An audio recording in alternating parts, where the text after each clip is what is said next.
here who's going to tell us about some magic.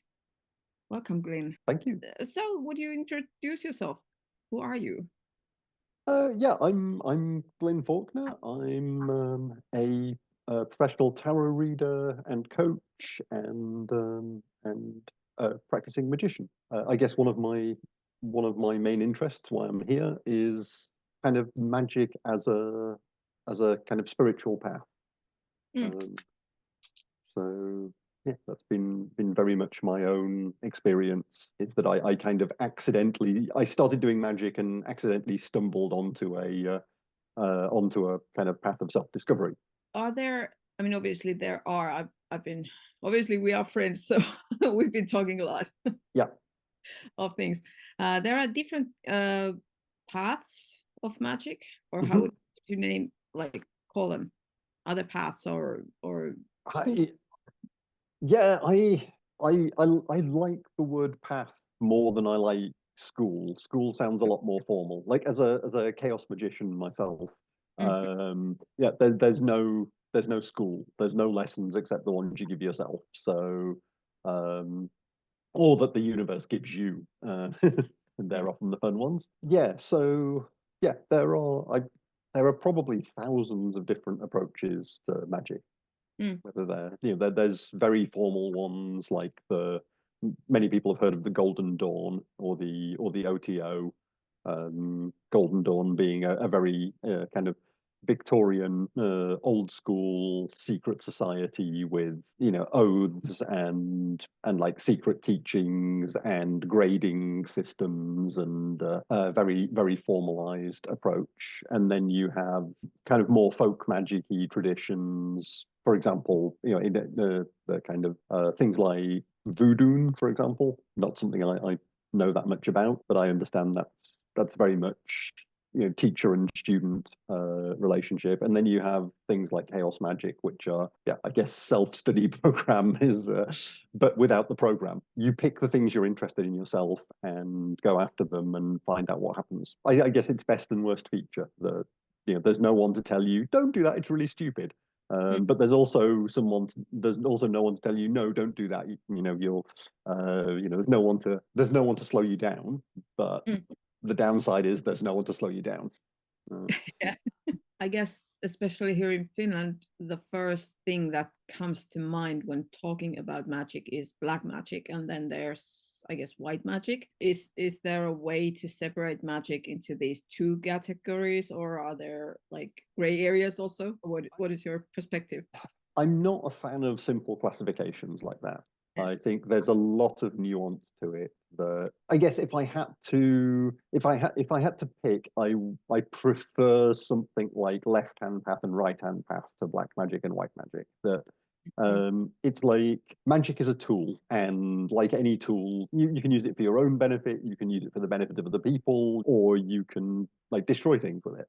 Mm. Compare it to a knife. If you're in the wilderness, then a knife can be a lifesaver. Can also be a murder weapon. Yeah, I don't see magic as I think magic itself is pretty neutral, but Mm. how people use it is where the kind of black and white come into it. How long have you been on your magic path? How did you start your magic path? It's a complicated question, that how long I've been doing this, because I had about a decade where I forgot that magic worked. Like for my 30s, I was mired in the world of rational materialism, and once walked out of a meditation class because the teacher used the word God too many times. But I got interested in magic as a teenager. Basically, it was my best friend at high school who introduced me to the idea. He had some. There's a very kind of judgy Christian author from I think the early part of the 20th century called Dennis Wheatley, who wrote books with titles like The Devil and All His Works, and which were about witchcraft and magic. And my friend had like several books like that, and I think that's where his interest came from. And he Mm. started reading things that were less judgy from that point of view. And we talked about it, and I borrowed books from him, and that was how I got interested. And of course, it's like magic is like it appeals to teenagers because it's got that edgy kind of transgressive vibe going on that I think appealed to. I wasn't the most rebellious of teenagers, but yeah, I think that definitely appealed to me at that point in my life. Yeah, I don't know if I became that serious about it, but it was something that stayed with me until late 20s, very early 30s. I was regularly practicing various forms of magic, and then I forgot it worked. I attribute that to the kind of work I was doing, because I've heard from several people that doing kind of mathematical things shuts down your kind of intuition and I guess inner eye. And that was very much what I was doing. I was working in software, working with computers all the time, doing a lot of programming, and just hanging out with people who were in that kind of materialist worldview themselves. So you become like the people you spend time with. But then when I was in the process of failing a PhD, magic came knocking again and was like, yeah, you forgot about me, didn't you? And so yeah, I one way or another, I ended up taking it a lot more seriously this time. Here I am. Okay, so where are you? What is your do you have a daily practice? I'm not that disciplined, but like more or less. So last year I did a lot of digging into Tibetan dream yoga and Hermeticism, which is an interesting mix. The dream yoga is still kind of a background theme. I think that the Tibetans were definitely onto something. The Hermeticism, I got some really useful things out of, and they're now in the library in my brain. But I often find myself thinking of things in terms of, as above, so below. Like I spot those kinds of patterns more often where it's like, okay, so the individuals in a society have this trauma, and that is reflected at the societal level where the society has these patterns which are a mirror of that. So I find myself thinking of things in that way. But in terms of my day-to-day practice, I have a couple of different meditation practices, which I pretty much do depending on what sort of mood I'm in. So I've got a kind of single-pointed meditation. I've got a more general kind of awareness meditation, and I have a copper mirror meditation, which is a theosophical thing. That's supposed to activate clairvoyance, but yeah, jury's still out on whether it works, but I'm experimenting with it and seeing where I end up. And I think that's very much what my magical practice looks like. I find interesting things, I experiment with them, I record my result. I have my magical journal here actually, and or kind of magical lab book, I guess. And yeah, I see what works, what doesn't, and where it takes me from there. I have also been like one of the core kind of magical technologies of chaos magic is sigil magic. November or December last year, I've been doing a lot more of that. I hadn't been doing that much practical magic for a while. I'd become a bit of a magical philosopher. I was kind of thinking about spending a lot of time thinking about and exploring like how the universe works.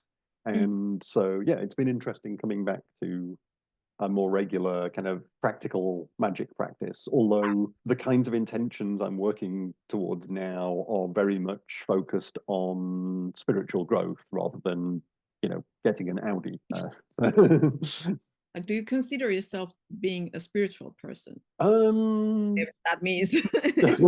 Yeah, yes-ish, maybe from a certain point of view. I'm very like my undergrad, even though I've spent a lot of my life working in computers. My undergraduate degree was in psychology, and I've always been fascinated with the mind and the nature of consciousness. And I've forgotten the question.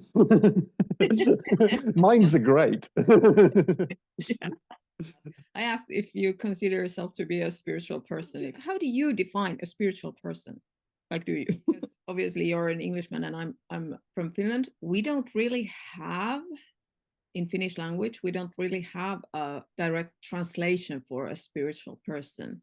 It translates to henkinen, which is somewhat accurate, but then we have also hengellinen, which means basically translated as spiritual. but it also connects to religious and It's kind of the same. It's kind of similar in English. Spirituality can be used as a blanket term to include religion as well. I think that's become less common. But yeah, I think it's not that different. Yeah, I don't know. I mean, I work as a coach and as I say, have a degree in psychology. So like personal development, understanding yourself, personal growth, like these are all things that are really important to me. And like walking a spiritual path is very much about that. It's about understanding who you are and what kind of world you live in, with like taking into consideration non-material aspects.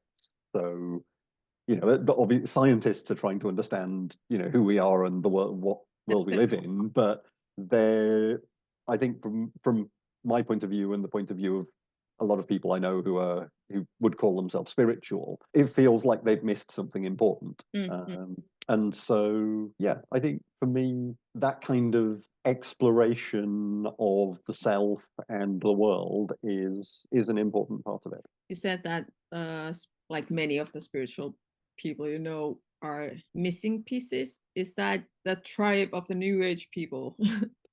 Oh no, I think Generalization, of course, but no, I what I was saying that like science is what's missing the piece. But yeah, I think that in among the spiritual community, I mean, there is definitely an element of I've definitely seen instances of like what you might call spiritual bypass of people trying to put themselves in environments where they don't have to experience anything that makes them uncomfortable.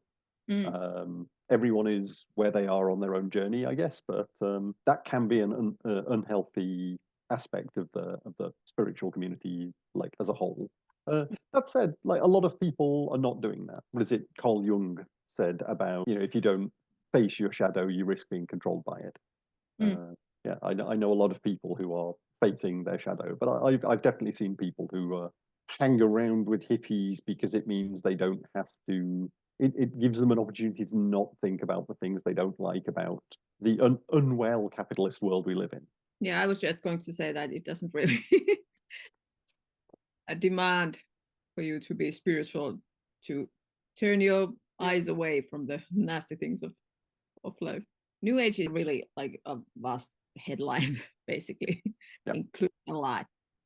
But how would you consider magic in relation to New Age, and maybe especially chaos magic? It's an interesting question. I think people I've heard a lot of people in the magical world, like especially in recent years, being very down on the New Age, and actually we're all downstream of that. I think if the New Age movement of the 1960s, through 70s and 80s hadn't happened, then we probably wouldn't be having this conversation now. I think the New Age movement brought a lot more awareness to these kinds of practices, magical and spiritual practices, and in an entirely healthy way. I don't think so, but yeah, it's still. I think we owe a debt of gratitude for the fact that the New Age movement has resulted in a lot of material of varying quality, but like the kinds of things we've encountered in our everyday lives that ended up with many of us walking these paths may not have been there if the New Age movement hadn't happened. So I mean, New Age is a very broad. The term New Age is, I don't think it's well defined.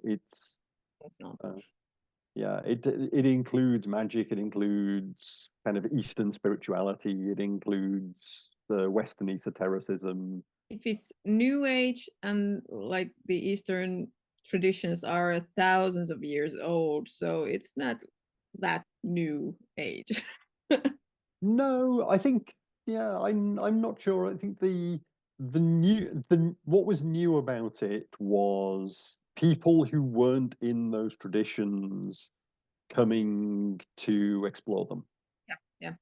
I think it was the people who were new, not necessarily the teachings, because you can trace Hermeticism back to at least ancient Greece, probably older than that. Yeah, the many of the Eastern practices go back thousands of years. I guess the new thing is the age, not the ideas. Although because of the unique period of history we're in, there was an opportunity for a blending of ideas which had never been possible before. Yeah. That, as I said, that I've already mentioned, that last year I was, working with both Hermeticism and Tibetan dream yoga. 1,000 years ago, who would have had the opportunity to have studied both of those while living in Finland? Like when you went to a regular bookstore in the 80s, you would basically not have any books on angels, or maybe something about Buddhism or something like that, but not that many. In the early 2000s, I think, you would see them like in displays, even the most traditional bookstores. I think that happened a little bit earlier in the UK than it did in Finland. We are very Lutheran and Christian. And yeah.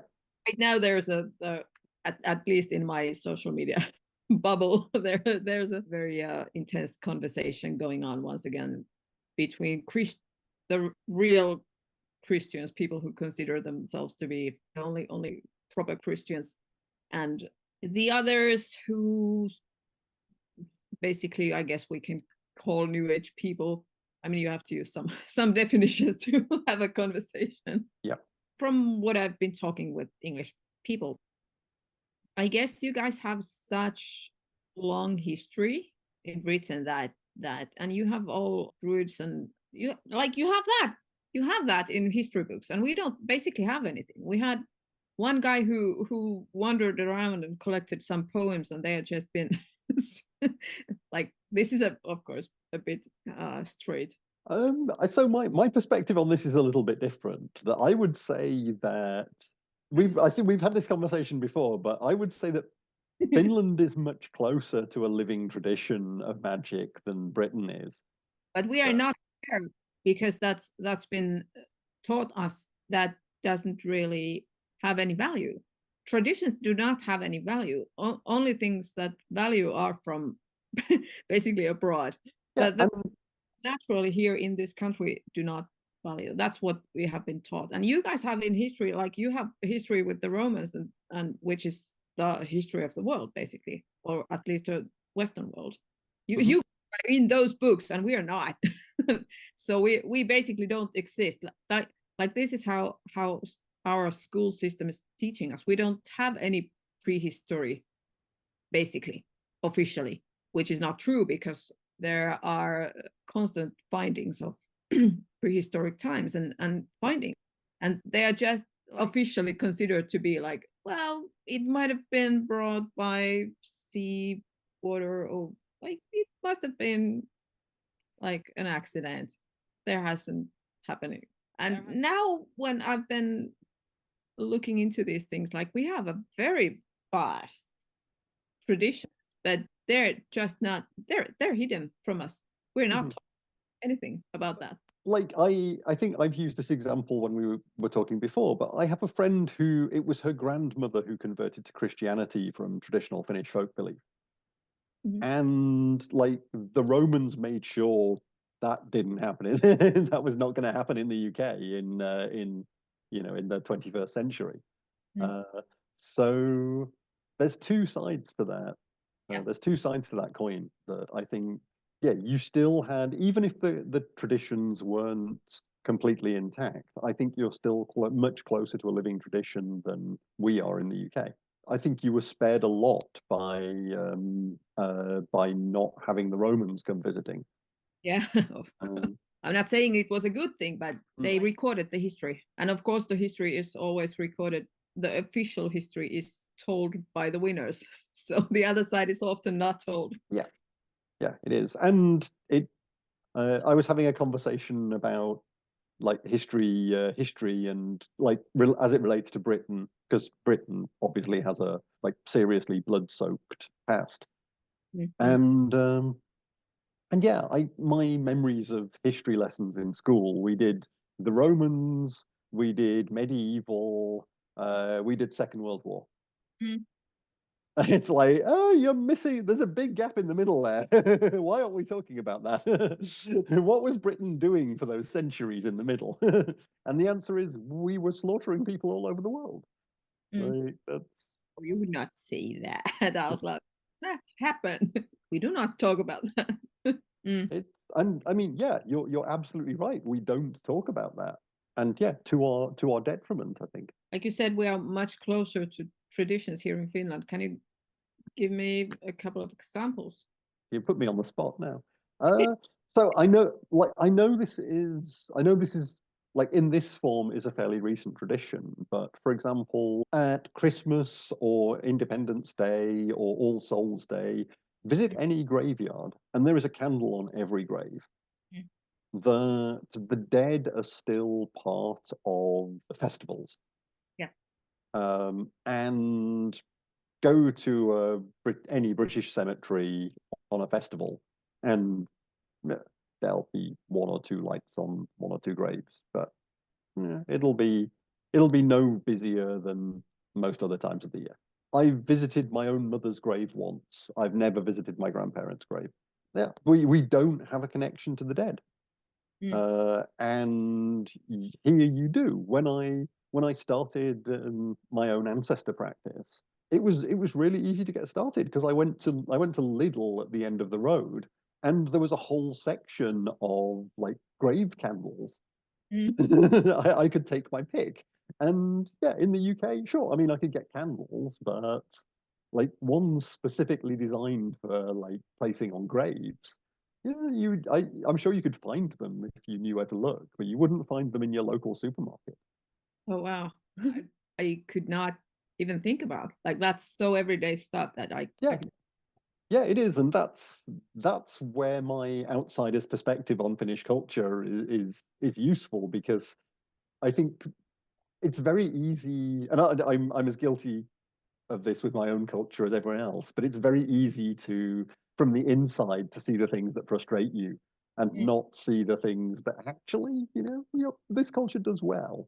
This kind of involvement of, engagement with the dead, engagement with ancestry and with lineage is like, it's not and by any means an intact tradition, but it has survived the dramatic changes we've seen in society over the last couple of centuries, since the Industrial Revolution, in a way that it hasn't in many other countries. Do you consider ancestor work being a magical practice? Yeah, it is. What is magic? Um, I don't have a good answer for you, I'm afraid.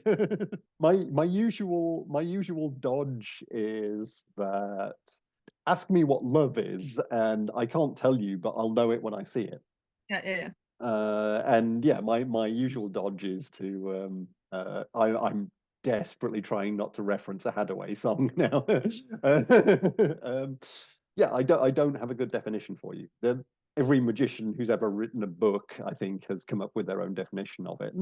Yeah, there's something interesting to be had from many of them, but yeah, I don't have a working definition of magic myself. But yeah, I know it when I see it. Like your an ancestor practice, to go back to your previous question, because it's less scary. An ancestor practice, you're literally talking to dead people. Like, how is that not magic? I mean, even if you're approaching it with a purely psychological model, which you can totally do. Things like family constellation therapy, for example. Whether you can approach that as a purely psychological kind of way of dealing with past trauma, where you're basically being in the presence of a person who caused, or of someone who's a stand-in for the person who caused you trauma. You can view that from a purely psychological perspective, and it would still have value. Personally, I think there's more to it than that. But like that's still a magical act with my wizard's hat on. appointing someone to be your dead father so that you can like stand in their presence, that's a magical act, even if you're from my point of view, even if you're approaching that from a purely psychological, okay, I want to work through this, this childhood trauma, that you're still doing it in a way that I would consider a magical act, even if you don't view it that way yourself. Basically, when we take candles to our loved ones' graves, we're practicing magic. Yeah, you are from a certain point of view, and I'm totally fine if to someone else that's like, no, that's just respecting the people who gave you life. But from my point of view, yeah, that's like lighting a candle on a grave is a magical act. You're engaging with people you cannot physically engage with anymore. So whether you're doing that on an imaginal level, in a purely like the materialist idea of just the imagination being entirely inside the head, whether you're doing that on an in the imagination, or whether that actually has some objective external reality on the astral plane, to some extent doesn't matter. I mean, it's still finding ways to interact with people who are dead, who are no longer in this world. Have you spotted, or can you tell me, other everyday magical practices that people do without their noticing? Like superstitions, not specific to Finland, but superstitions are black cat crossing your path, not walking under a ladder. These things that people often do. Even people who don't consider themselves magical or superstitious, like often those things are so deeply ingrained from childhood that people like reflexively do them. I don't know. You see things like not that I particularly play golf. I have done a handful of times. I'm pretty bad at it. But you'll see a golfer like leaning to one side if they want their ball to be like further across. I mean, yeah, I think that kind of symbolic activity that seems to affect the world, but not via any well-studied material way. Like those are a very important part of being human, I think. So basically, anyone can be a magician or not. I don't know. I'm not 100% sure. I mean, how do you become a magician? I mean, an important part is choosing to be one. So what happened for me was I'd come back to my magical practice after dropping out of my PhD and moving to Finland, and I was doing it on the same sort of ad hoc, casual basis I'd been doing it when I was a teenager and in my 20s. I got some synchronicities that basically said, are you going to dabble at this for the rest of your life, or are you going to take it more seriously? And I decided, okay, I'm going to take this more seriously. So I did a self-initiation basically. It was a kind of a magical working with the intention of sending the message to the universe or whatever that, yeah, I'm serious. This is something I'm serious about. I think that was the point where I started referring to myself as a magician. You can play soccer for fun. You can play a sport for fun, but that doesn't make you a soccer player. It's like there's a level of seriousness and commitment to it where, if like I write stuff, but I don't, I'm not an author. I might be able to, like, if you squint in poor light, I might be able to call myself a writer, but like only a casual one. I wouldn't be comfortable doing that. But like I'm definitely not an author. There's an element of deciding that you are one, and there's an element of investing a certain amount of yourself in your magical practice, I would say. Yeah, I know people who aren't comfortable with the word magician. Like they don't like, it's too easily confused with someone who pulls rabbits out of hats at children's parties. I quite like that ambiguity. Like I never spell magic with a K. There's always been an overlap between magic as entertainment and deception and magic as causing change in accordance with one's will, as Crowley would have put it. So yeah, I personally like that ambiguity, but not everyone who does magic is a magician. I know people who would prefer the word shaman or mystic or witch, and yeah, I think there's, in my experience, all of the people I know who use a specific term often have something in common with the other people I know who use that term that is different from people I know who use different terms for themselves. Yeah, it's interesting. But I think we've talked about this before. The idea that witches have a certain vibe to them, that is different from other like magical practitioners. What is the difference between a witch and a magician? Some aspects you can point on. Again, it's one of those things, I know it when I see it. Oh, vibe. They do. Yeah, they do. The witches I know all have an element of "don't mess with me" about them. But I've met magicians who have that as well, but it's not the same. And yeah, I don't know how to describe it in words, but I know it when I see it.